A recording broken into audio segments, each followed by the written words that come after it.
Okay, so we're going to be mostly in John today. We're going to cover about the first 4 chapters or so in John, so you don't have to do a whole lot of flipping back and forth today. You're just kind of staying in John. So last week we talked about Jesus' baptism and his testing out in the wilderness, and today we're going to see Jesus call his first handful of disciples and some events that cover about the first 6 months of his ministry. So you have to understand this, that in the gospel we're not going day by day. Sometimes we fast forward through things, and so actually what we're going to cover today is about 6 months of Jesus' ministry.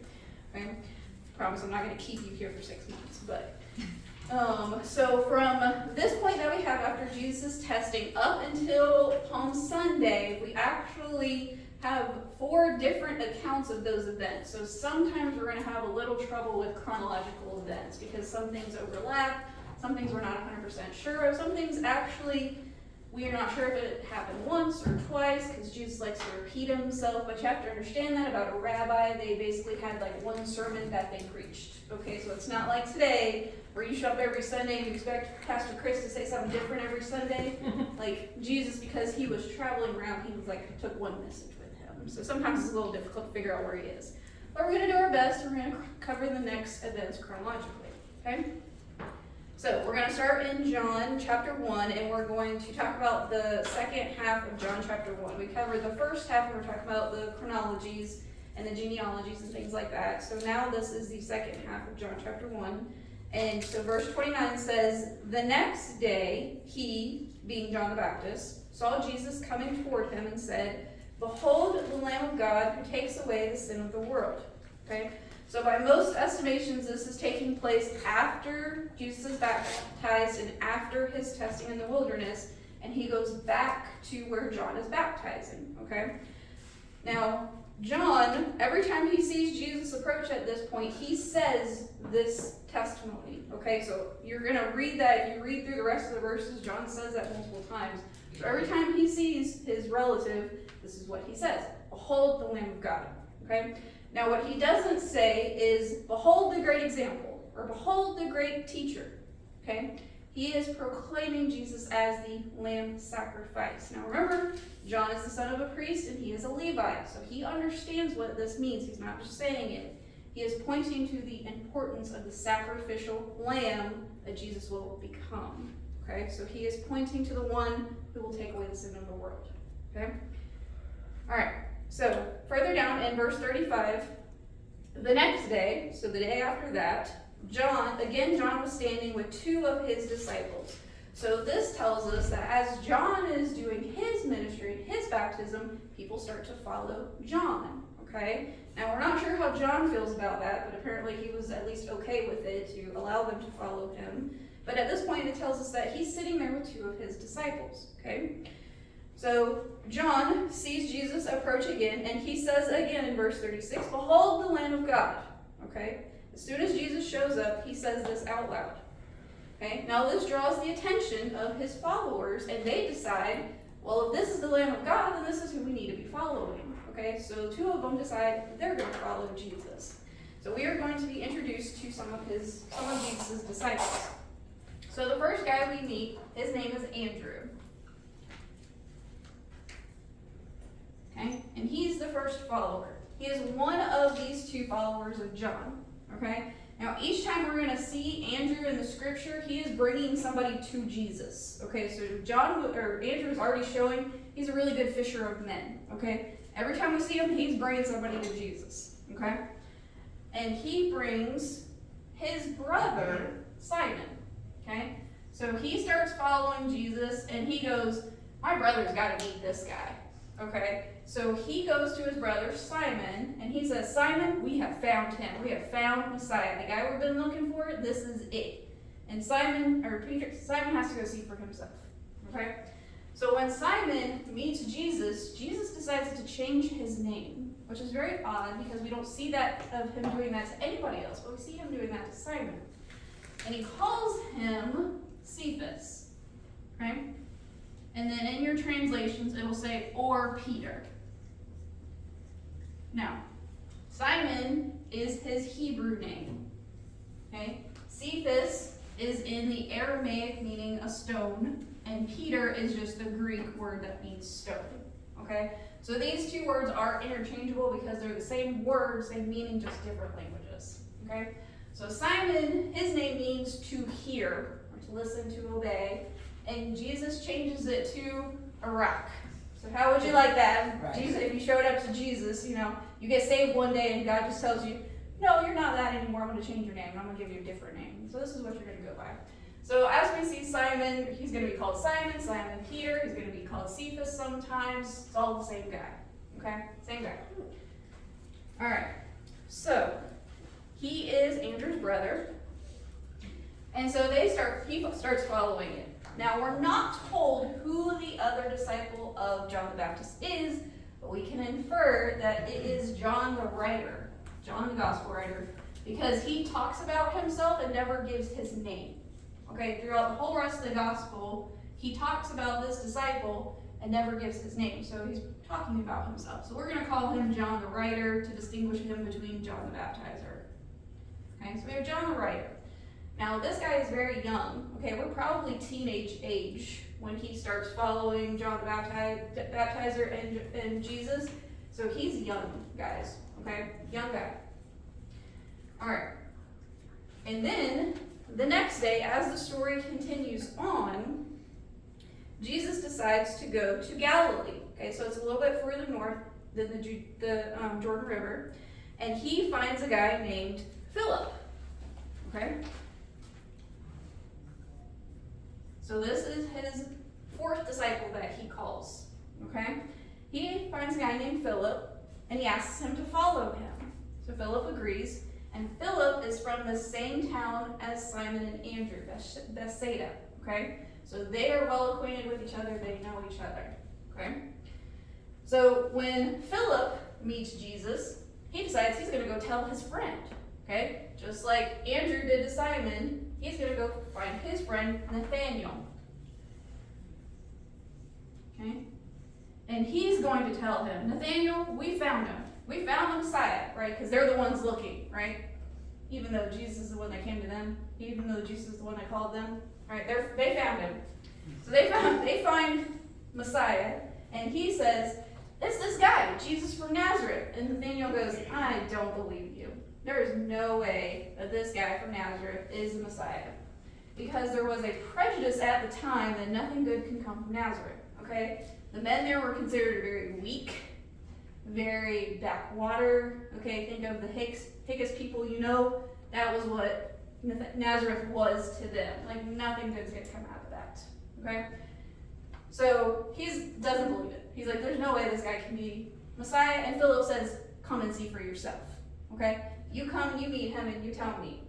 So they go to see Jesus, but before Nathaniel can say anything, okay, before Nathaniel gets a word out, Jesus, knowing his inward thoughts that he's already decided that Jesus is not Messiah because of where it's come from, Jesus says to Nathaniel, behold, certainly an Israelite without deceit, okay? Now this blows Nathaniel out of the water. We read that and go, what in the world? What does that mean? Nathaniel would have taken a step back. Nathaniel would have been like, whoa, wait a second here. This guy might be legit, okay? So Nathaniel asks him, how do you know me? Okay, did these guys tell you who I am? How do you know me? Okay, and Jesus tells him that before Philip came to get him, I saw you sitting underneath the fig tree. Now again, we go sitting underneath the fig tree, great, he's probably taking a lunch break, you know, that's not a big deal. In that time, the phrase sitting under a fig tree was what the rabbis used when they were meditating on scripture, okay? So when you would say, were you sitting under the fig tree, it would be like a colloquial way of saying, have you been meditating on your scriptures, okay? So he told him, I saw you sitting under the fig tree. So he knew where he was probably sitting under a fig tree, but he was probably meditating on some scriptures, okay? So he says, I saw you there, and what you are going to see is even greater than that little sign that I just gave you, okay? And he goes on to tell Nathaniel, you will see the heavens open up, okay? And the angels ascending and descending on the Son of Man. And again, we go, what does that mean? And Nathaniel again would have gone, whoa, okay? Because Jesus was likely referring to a dream of Jacob from Genesis 28:12, where Jacob sees a ladder reaching all the way up to heaven, and the angels are ascending and descending on it. And Jesus is basically going, you know that story, Nathaniel? I'm the ladder. Okay? I'm the one that's connecting heaven and earth. And this also gives us an insight that if Nathaniel was meditating on that story, for Jesus to say an Israelite without deceit was another sign, because Jacob was our deceiver. His name in his early life is all about deceit. And so for Jesus to tell Nathaniel, hey, look, an Israelite without deceit, it's kind of giving that little sign to Nathaniel. So Nathaniel now is like, okay, I believe this guy. I believe this guy's Messiah. He's got it right. He knows who I am. This is it. But Jesus was showing Nathaniel that he knows who he is inside and out. He knows the very meditations of his thoughts of what he was doing before he even met Jesus. That Jesus saw where he was and saw what he was doing. Okay? All right, so we have our first 5 disciples. And for the first 6 months, Jesus has 5 disciples. I don't know if you ever heard that before. Okay? We think that he just spent one day collecting 12 guys and that was amazing, right? No, it's over a couple of days, but he's got 5 disciples. Now, these are his 5 disciples for the first 6 months. And they're going to get to go to a wedding. It's amazing, okay? So in John chapter 2, verse 1, it says, on the 3rd day, there was a wedding at Cana in Galilee, and the mother of Jesus was there. So, a few days later, Jesus and his 5 disciples get invited to a wedding. But we're told that his mother, Mary, is already there, okay? So, we would have been offended by that, right? We would have been like, how come she got to go to the wedding before us? Like, we're invited later? Like, what are we, chopped liver? Okay? What happens during a wedding at this time is a wedding could last up to 7 days, okay? So it was not uncommon for you to be invited later, okay? It wasn't really a diss, but they did invite the best guests first. But you could be invited later if they found out that you were in town or, people decided not to come back, things like that, okay? So this makes sense for some more of our stories later on, but for 7 days, so Mary could have been invited first, and then when she heard her son and his disciples were in town, she would have probably asked, hey, my son's in town, can he come? And they would have extended the invitation to him and his 5 guests, okay? So, every night there's this feast, you go to work, and then after your labor is done, you would come to the feast and enjoy the feast, okay? It's not uncommon, and sadly, because we have no mention of Joseph here, Joseph has already probably passed on. We have no further mention of Joseph, and we see Mary without anyone else mentioned, and we see Jesus and his 5 disciples being invited. And how old is Jesus here? 30-ish. Okay. Okay. So while Jesus and his disciples are there and they're enjoying a great party and great feasting and things are going, the party runs out of wine. Okay? We don't really have context for this, but imagine going to a party and the food runs out. Okay? That gets you close. But this was a social mistake here. Okay? And it would probably be a great shame for this couple for a long time. Everybody would be talking about the wedding that ran out of wine. Okay? Now, also, the rabbis of that day considered wine as a symbol for joy at a wedding. So if the wine ran out, it would be as if, we're not very happy about this wedding. Okay, the family's not happy, the bride and groom aren't happy, the guests aren't happy. It's like as if the happiness ran out of the party. Okay, I don't know if you've ever been to a party like that, but that's what happens right now. Okay, so this is really, really bad. Mary gets an idea, right? Light bulb moment, I have an idea. My son's here. We're going to take the problem to him. Okay? Now, let's think about this for a minute before Jesus puts her in her place. Let's think about Mary's perspective right now. She knows who her son is. She got an angel, Mr. Gabriel, come and tell her who her son is going to be. So she's been waiting around for 30-ish years for her son to reveal himself. Okay? Jesus has been baptized of John. He's been called the Lamb of God multiple times out of John's mouth. Okay? He has been out in the wilderness for 40 days, being tempted by Satan, and has returned victorious. And he has started collecting 5 disciples. So from all of the evidence, Mary's probably assuming this is the perfect time, right? It's the perfect time to show yourself.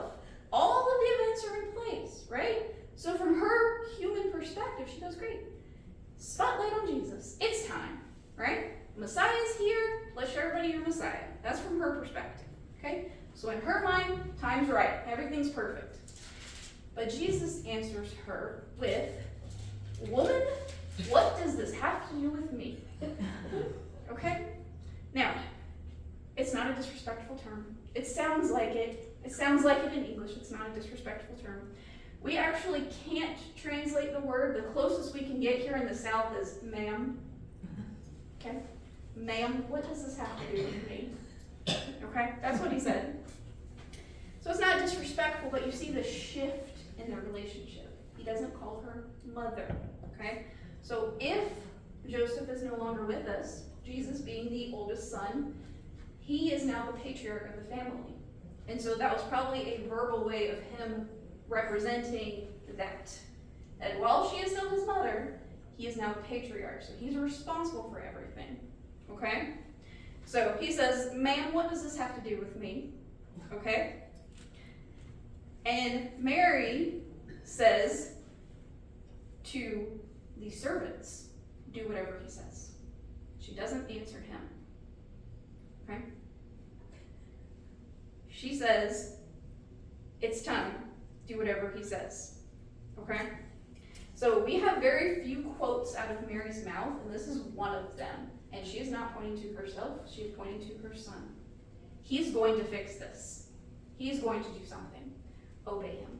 Even though he said this is not his responsibility, listen to him. Okay? Do whatever Jesus tells you to do. So we're told at this wedding there are 6 stone water jars, and that they were used for ceremonial purposes. Okay? Now, each of these holds about 30 gallons. So 6 of them would hold about 180 gallons. Now, okay, spoiler alert for those of you who don't know, this is about to become wine. 180 gallons of wine. That's a lot of wine.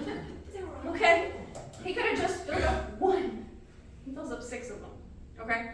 180 gallons of wine. So Jesus instructs the servants of the feast to go fill up the water jugs. Okay? Now, Jesus could have spoken the wine into the glasses. He could have spoken the wine into the jars. He could have gone and filled it up himself. But he doesn't do any of that. He gets the servants involved. Okay? And they obey. Okay, these are some obedient servants because it tells us they filled up those water jugs to the brim. Right? They're not all, I'm obedient to Jesus. They fill it all the way up to the brim. There's no more water getting in here. There's nothing that can be added to this. Now, at that time, there was also other people who were going around and doing signs. We would probably put them in the category of magicians. I don't know if you've ever seen a magician turn water into wine. It's a pretty easy trick, okay? It's a trick, okay? So Jesus tells them to do it. They fill it all the way up to the top because he's not going to add anything to it. He's going to transform it, okay? So when they fill it up, they come back to Jesus and they say, "Jesus, sir, we filled it all up. What do we do next?" And he says, "I want you to take some, and I want you to go give it to the feast of the party." Okay, so the guy in charge of everything, go give him some water. Go give it to him. Now, put yourself in the servant's sandals there, right? Okay, this is your job. Everything's on the line, and you're going to take out some of that water, and you're going to go give it to the guy who's in charge of the party. That has to be some big faith, because you got to trust that that's going to be wine when it hits his lips. Because we don't know if it was wine in the jug, in the jar, when it hit his lips. We're not told when it turns into wine. Okay? So you gotta have some faith that you take a glass of water to the guy in charge when he's asking for wine. Where's the wine? Okay? So they take it to him, and he proclaims it to the groom. So he goes and finds the groom, and he says, "This is the best wine. Why did you wait?" Because traditionally, remember, we have our best guests at the first part of the party. We serve them the best wine. And then as the days go on, we serve poorer and poorer and poorer and poorer quality wine. Okay? So this is obviously towards the end of this end of the week. And he goes, "This is the best wine. This is a great idea that you left the first one, the best one to last." And he's just going on and on. He is completely oblivious to the miracle that has happened. He has no idea where this wine has come from. He has no idea that it was water a few seconds ago. He has no idea what has happened behind the scenes. He's just bragging at the groom of how awesome this wine is. Okay?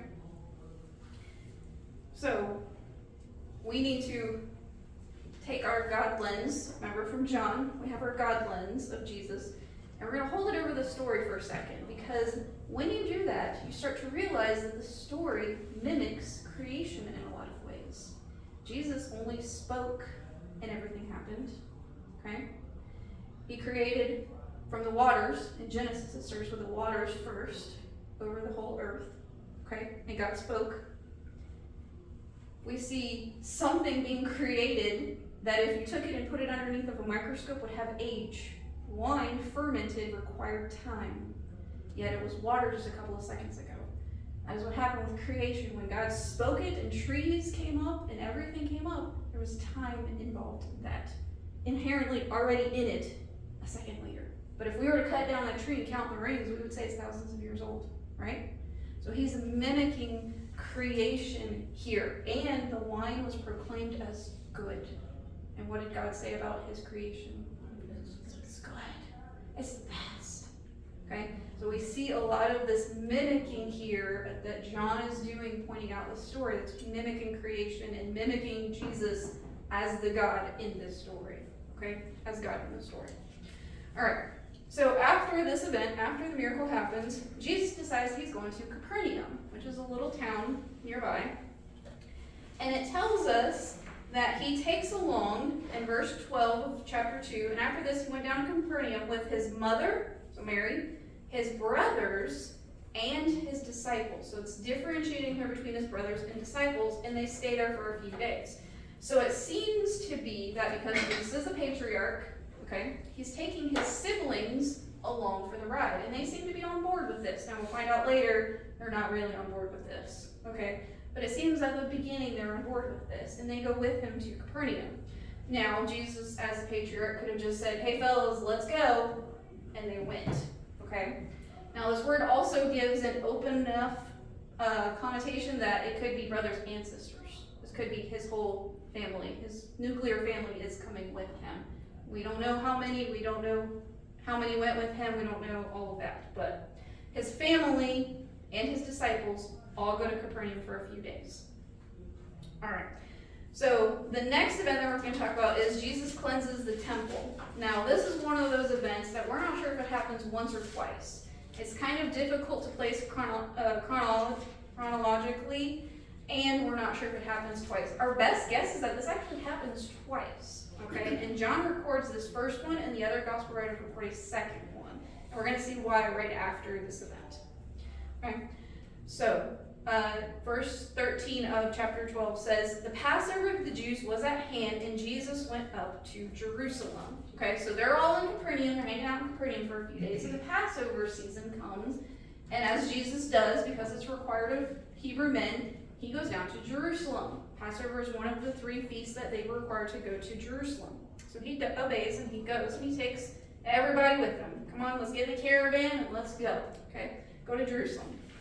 So during the Passover, Jerusalem would have been crowded with thousands of visitors. It was the biggest feast of the 3 feasts. This is when everybody went to Jerusalem. It's estimated that at some points there was as many as 2 million Jews in the city. Just Jews, okay? That's not counting everybody else who was there, all the Romans and everybody else, just Jews. And the temple would have been particularly crowded because the whole reason for going there was to sacrifice the Passover lamb, okay? So Jesus shows up in the temple, and there's a bunch of people doing business in the temple. They have set up booths to do business, okay? So Jesus shows us something very interesting. He drives them out, flipping over tables, and he has a whip. Now, what it also tells us is that Jesus fashioned the whip. So this was not in a moment of anger and rage and just flew off the handle. He took time, seeing all of this, to sit down and to fashion a whip of cords, braiding it and preparing it. Okay? So he had time to meditate on what he was doing. This is not instantaneous anger sometimes that we experience. Takes the time to make it, and then goes and does this, okay? Now this is a little, crazy for us of why in the world would he do this in the first place? Well, those who were doing business in those outer courts were doing it in a place, the only place in the entire temple where Gentiles could worship. Okay? Gentiles could not go further in past the court of Gentiles, and this is where this event is happening. So Jesus is literally telling them, you are ruining the only place where the Gentiles can come and worship, and he is clearing it out so that the Gentiles have a place to worship in the temple. Okay? So that is why he is clearing house, because this is not the place for this to do it. Okay? So, seeing this display, the Jews there ask him, what authority do you have to do this? And your answer needs to be a sign. So they want to see a miracle. I'm sure by this point, right, all these Jews have come down from Canaan and start telling people about this wedding where this guy turned water to wine, right? So these Jews ask him for a sign. Okay? Not an answer, but a sign. They demanded a sign. And Jesus said, you want a sign? I'll show you a sign. It's going to be my death and resurrection. That is going to be your sign. Okay? I'm not here to perform tricks. I'm no monkey for your entertainment. It will be my death and resurrection, then you will see. Okay? So that's what he tells them. And it tells us that many of them did not believe. Okay? And Jesus, carrying a heavy heart, realizes that many of them did not believe and will not believe that that is going to be the sign. Okay? All right, so going into chapter 3, we meet a man named Nicodemus. You've probably heard of him. Verse 1 of chapter 3 says, now there was a man of Pharisees named Nicodemus, a ruler of the Jews. And verse 2 says, this man came to Jesus by night and said to him, Rabbi, we know that you are a teacher come from God, for no one else can do these signs that you do unless God is with him. So this is one of the indications that Jesus cleared the temple right before this, because not only the wedding in Canaan, but also him having the authority to come and cleanse that temple, that would have been another sign for Nicodemus. Okay? So he sees all of this going on. He says, what in the world is going on, Jesus? I need some answers. I have questions. Okay? And Jesus sends him out, right? I don't need your questions. Right? Right? No. What does he do? He sits down and talks to him. Invites him in. Let's have a conversation. You've got questions, I got answers. Come with me. Let's sit down. Now, a lot of people say that it was done under night of cover and darkness. That was probably the only time Nicodemus had. He's busy. It's Passover. He's in the temple. He's a Pharisee. They taught all day long when people were there. So night just probably means that his job was done, and this was the time that he could go talk to Jesus. So not necessarily that he was hiding, okay? This was an opportunity to sit down and talk to Jesus. But we don't see Jesus push him away. He's got questions. Let's sit down and talk, okay? So he has this back and forth conversation with the two of them, okay? So Nicodemus is a member of the Sanhedrin, or the Pharisee, a member of the ruling Sanhedrin, and he's very impressed by what's going on. He has a lot of questions. He seeks out Jesus, okay? And Jesus tells Nicodemus the answer to his question. You must be born again. Well, that's a great Greek word, because not only does it mean translate again, it also means from above, which means the same thing. If you're born from above, you're born again. If you're born again, you're born from above. So it's a great Greek word that Jesus chooses to use, okay? Now, Nicodemus is obviously very confused. How does that work, right? Because he's thinking of the physical. What do you mean I gotta be born again? Am I gonna go back to where I came from to be born a second time? I'm very confused, okay? Now, Jesus attempts to explain to him with a possible reference to Ezekiel 36, verses 25 and 28, that the new covenant would include water and being washed by water, okay? So he's trying to maybe pull out Nicodemus, right, the intellectual part of Nicodemus, and Nicodemus is still kind of unsure, right? And so Jesus tells him that there are things every day that we see and experience that we don't understand, like the wind, right? The wind blows, you don't know where it comes from, you can't control it, you can't stop it, right? And Nicodemus presses a little further because he still doesn't understand. Now Jesus, I love, responds very sarcastically to Nicodemus, and he tells him, don't you teach the law and you don't even understand it? Okay?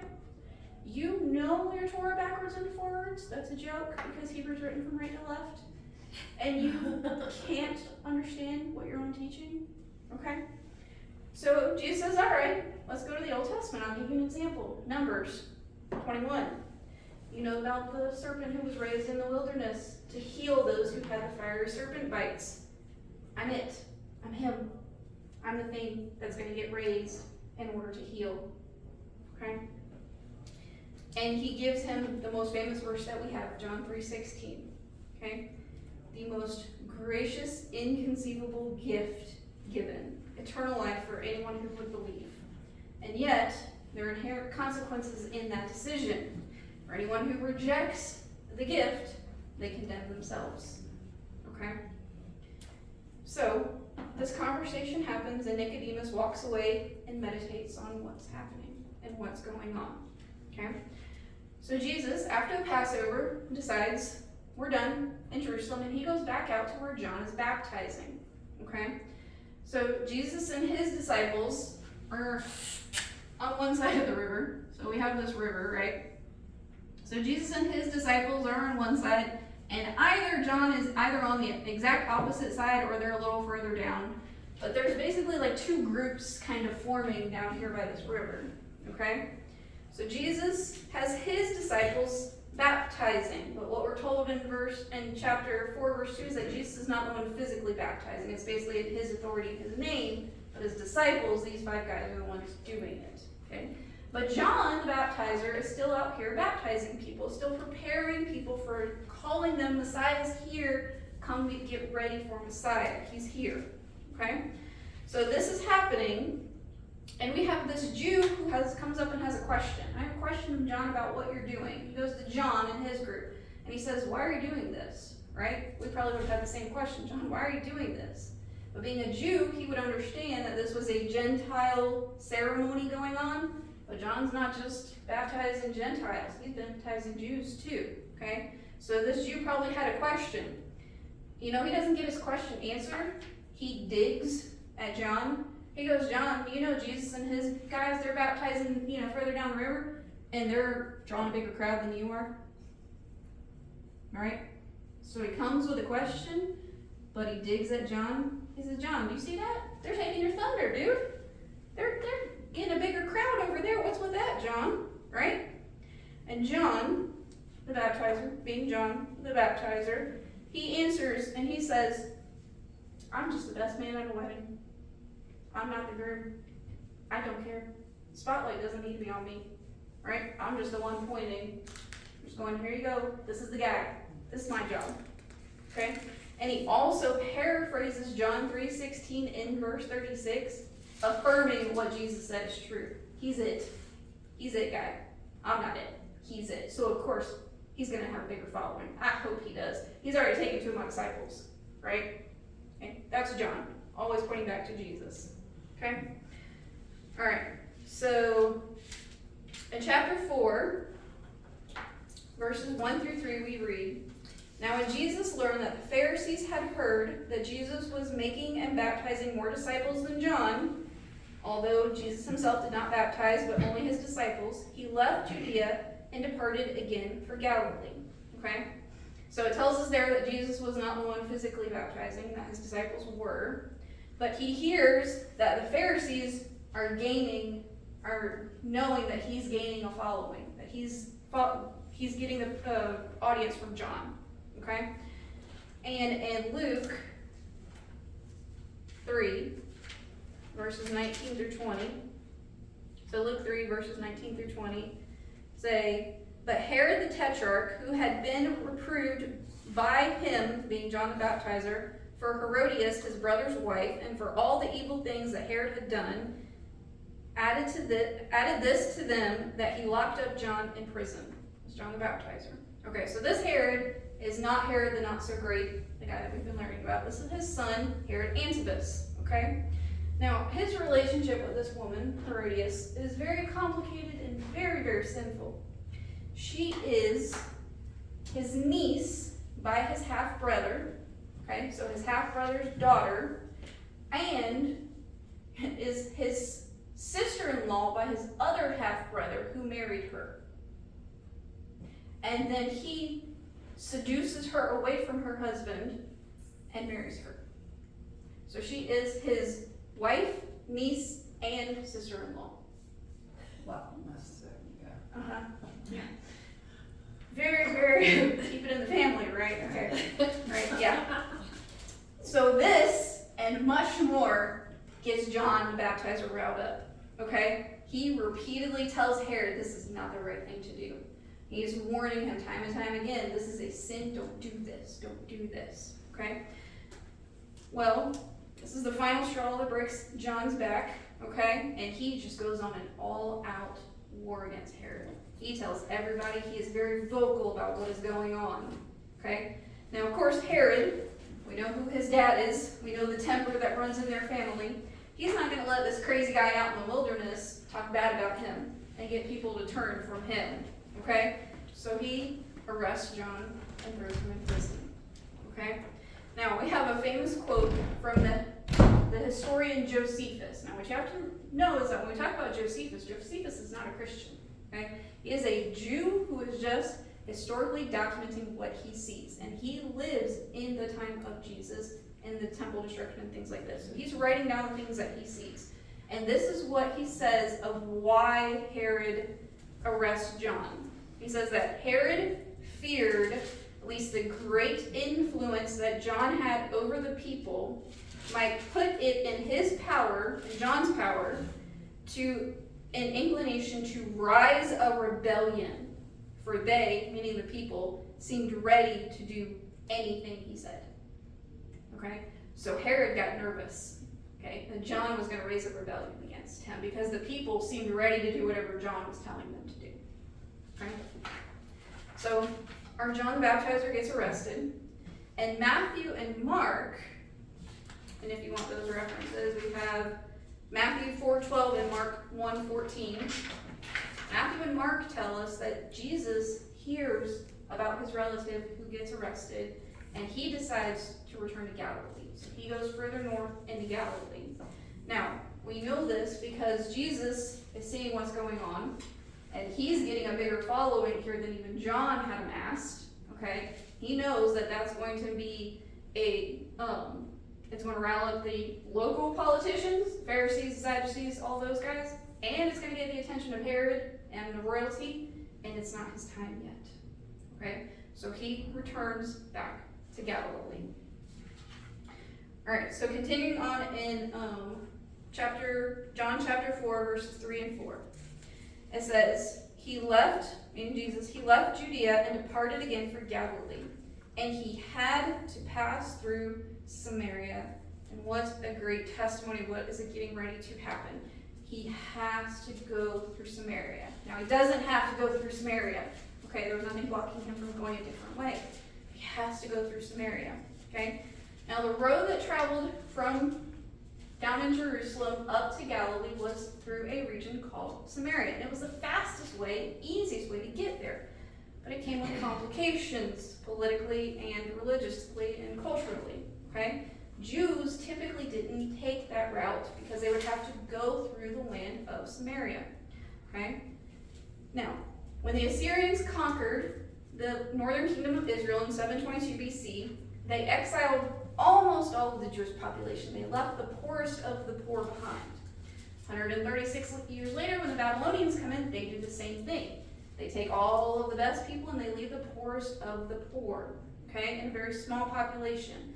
Now, what happens anytime you exile a whole collection of people, you have land that's unoccupied.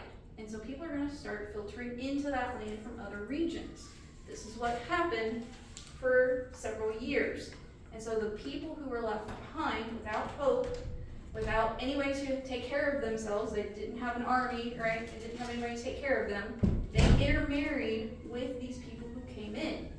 Well, the downside to that is when you're unequally yoked, you start taking on their religion, you start taking on their superstitions, you start taking on their beliefs. So this is what happened, and it produced the Samaritans. So the Jews actually considered them lower than the Gentiles. They were half-breeds, okay? Because they were their people who then decided to marry in with those Gentiles, okay? So they did not like them at all. Now, this was only one part of the problem. The other part was that these Samaritans, they built a temple on Mount Gerizim, okay? And they believed that Moses had been the one to tell them to build the temple. Okay, Moses comes before David and Solomon, right? So they believed Moses had been the one to tell them to build this temple. And at the time, in 128 BC, the Jews got tired of this temple and they go and burn it down. Okay? So this just causes even more chaos and strain between these two people groups. Okay? So Jews do not go through Samaria. There's off limits, we don't go there. It's an easy route, we're not going to take it, we go around. Okay? So Jesus makes it a point to go through this area because he knows what's waiting there. Okay? So Jesus is traveling with his group of people.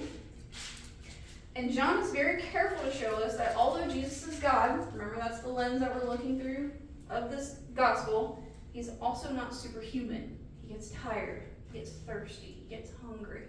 Okay? So he gets tired, and at noon, the hottest part of the day, hot, tired, thirsty, weary, he stumbles upon a well. Just Stumbles upon this well out in the middle of Samaria. There's hundreds of wells that he could have stumbled upon, right? So he stumbles upon this well, and he sees that there's a woman by the well. And he tells his disciples, hey fellas, listen, I'm kind of hungry. Why don't you go in town and grab some food? Okay? So remember, he's only got 5 guys with him. So they go, okay, we'll go get some food for you, Jesus. He goes, I'm just going to hang out here. Okay? You guys go into town. I'm going to hang out here. Okay. So they go into town and they leave Jesus alone. Jesus strikes up a conversation with the woman at the well. Now, she is all alone, which is very, very unusual, because women always travel in packs, as we still do today, because of safety reasons, for gossip reasons, for all kinds of other reasons. And they always went either right at sunrise or right at sunset, because those were the coolest part of the days. This is high noon, okay? It's the hot part of the day, and she's alone, all right? So Jesus knows exactly who this woman is, okay? She's a social outcast, and she has come here believing that nobody else was going to be here. And she's in the midst of drawing water for her needs, and this rabbi guy shows up, who is obviously a Jew, okay? And he asks her for a drink of water, okay? Now, typically rabbis were not allowed to talk to women, not even their wives in public, okay? So a rabbi coming in talking to you as a woman would have been a huge no-no, first of all. And he's a Jew, she's a Samaritan. And they're both alone. There's no one else around. So Jesus is pressing all kinds of cultural boundaries here, okay? And she asks him, what do you mean by this? Why are you asking me, a Samaritan, A, for a favor, 2, you're going to drink out of my cup, you don't even have anything to draw from. You're going to drink from the same lips that my stuff touches, right? This is very surprising to her. And Jesus says that he can offer living water, okay? Now we understand what that means. She would have understood that to mean an active spring, not a well. Because if you've ever seen a spring, it bubbles. It looks alive, okay? So when she hears living water, she's going, you know of a spring nearby that I could go to? Right? That's what her mind goes to. And he's playing on words here. He's saying, I have living water for you, okay? So she asks, are you greater than our father Jacob? Now we don't know what she meant by this. We don't know if she was being sincere or cynical. She might have asked a legitimate question. What do you mean that you know about the spring? Our father Jacob dug this well and it is still here today. Now this is hundreds of years later that Jacob dug this well and it's still alive and active. What do you mean you know of a spring? Are you better than him? Because he found this well, right? Or she's being cynical. Really? You're going to take me to a spring that you know of? Really? Okay, yeah. Are you better than Jacob? He's the one that dug this well and it's sustained this long. What do you know? We don't know. Could have been either one. But Jesus answers her and he says, whoever drinks of the water that I give them will never be thirsty again. And of course she hears the answer to all her problems, right? Okay? Jesus knew that this woman and the entire village have to come out here every day to get water. There is no running water in their house. Okay, they don't have a spigot they can just turn on and get water. They gotta come to this well every day to get water. Every day, day after day, getting this water. And trust that there was gonna be water when they put their bucket down there. Okay? Trust that God was going to provide. There was still water in that well that was hundreds of years old. Okay? So So of course Jesus is using a picture of thirst as a spiritual example of need, okay? And he gives her an amazing offer, something that will last, satisfaction, okay? And her logical response is, give it to me. Give me this water, okay? I need this water. She's probably thinking, great, I don't gotta come to this well anymore every day. This is backbreaking label that I gotta stop what I'm doing and come get water every day in the middle of my day. And I'm a social outcast. Every time I come to this well, I'm reminded that I can't come with them. That I'm not allowed to come with them. That I can't come with them. Okay? So she goes, give me this water. I need this water. Now Jesus, funny enough, doesn't say, sure, here you go. He says, go get your husband. Because he's got more that he's going to deal with this woman. And he says, go get your husband. Now, of course, we think this is a really strange request, right? If we're talking to a guy and he goes, go get your husband, we're going, what, you can't talk to me? Like I'm a human being, right? No. Jesus knows exactly what's happening. He's pressing cultural boundaries here. So having her go get her husband would have been a little bit more culturally appropriate. But he also needs to deal with the sin in her life. Because she answers and says, sir, I don't have a husband. Which is true, partly. She's had 5. 1, 2, 3, 4, 5. She's had 5 husbands in her life. And she's living with a 6th guy who's not her husband. So legally, she doesn't have a husband. But Jesus says, we need to deal with that. Okay? This would have been extremely embarrassing for her, okay? Now, when he tells her this, you've had 5 husbands and the guy you're living with isn't your husband, she's blown away. She's like, whoa, wait a minute. I don't know who this guy is. How does he know me? How does he know my life? Because I'm sure everybody in her village knows her whole life story, but this guy doesn't, okay? So she asks a question. She's like, wait, okay. Side skirt that issue, right? I got a question. You Jews say that we can't worship at our temple, that we have to go down to Jerusalem and worship in your temple. Which one's true? Okay?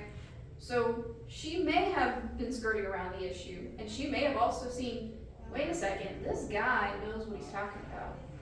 There's something different about him, so he might be able to answer my question, which is true. And Jesus answers her by telling her, in the future, that's not even going to matter. What is going to matter is not going to be where you worship, but who you worship. Because technically, they were worshiping the same God, Yahweh. Okay? They were just doing it in different locations and in different ways, and they had some mixture of some other religions, but they were pointing to the same God. And so that's what he was saying. Okay? And this has convinced her. All right, this guy's the Messiah. Right? This is it. He's told me everything about me. He's been able to answer all of my questions. This is the guy. Okay? This is Messiah. Well, she asked him, are you Messiah? She's starting to put 2 and 2 together here. She says, are you Messiah? We're waiting for him. And he tells her, yes, I am he. I am it. I'm Messiah. And on hanging on that declaration, the disciples show up. Right? And she goes running back to town. Because now these 5 guys have shown up. She's not supposed to be talking to this Jew, and she's not supposed to be here by herself. She goes running into town, and she tells her whole town what's happened. And she had to have been convincing enough for her whole town to go find out who this guy was hanging out by their well. Now remember, she's a social outcast. She's had 5 husbands. She's living with a guy in sin. Okay? But she's convincing enough that they go and find out who this guy is. Okay? And while she's leaving and telling him her town, the disciples go, Jesus, what just happened? You were talking to this woman? What are you talking to this woman for? Why is she running away? What did you do to her? What's going on? We brought you food. And he goes, I don't need to eat. I have food that you don't even know about. I'm so satisfied right now because she just realized who I am, and she's getting ready to go tell the whole town who I am. Okay? And of course the disciples are going, what does he mean? Has anybody come and given him food while we were gone? Like, what is going on right now? The disciples are very confused, as we would be too. Okay? And as Jesus is explaining to them what's going on, the whole town comes out to the well. And Jesus points to them and says, look, the harvest. Okay? And the way that he is talking about is that when a farmer put seeds in the ground, he didn't then just go live his life and just wait around. He knew that harvest time was very, very forthcoming, okay? He prepared for the harvest. He built bigger barns. He prepared his body. He prepared his animals. He was preparing because harvest was coming quick, okay? And Jesus said, look how fast the harvest is coming. I planted one seed, and look at the harvest it's reaping. Go get them, fellas. Okay? Harvest time is now. Okay? I planted one seed, there's the harvest right there. Okay? So he was pointing to all of those, and it tells us that Jesus stays with them for 2 days. Okay? So if you were a Jew going through Samaria, you got your butt as fast as possible through that way, if that was the only way you could go. And he stays for 2 more days, and he answers all of their questions, and he sits with them, and he is with them for 2 whole days. And we're told that the Samaritans say, we started to believe that you were Messiah when she told us, but after hearing for you for 2 days, we do believe that you're Messiah. So it was her testimony that started the little planting of the seed, but by Jesus staying with them for 2 more days, they are convinced at that point. At the end of 2 days, they're all convinced. This is it. This is the guy. This is Messiah. Okay? So he's confirmed for them who he is, and he goes and returns to Galilee. That's going to be next week. And we're going to cover about the next year of his ministry that he spends in Galilee.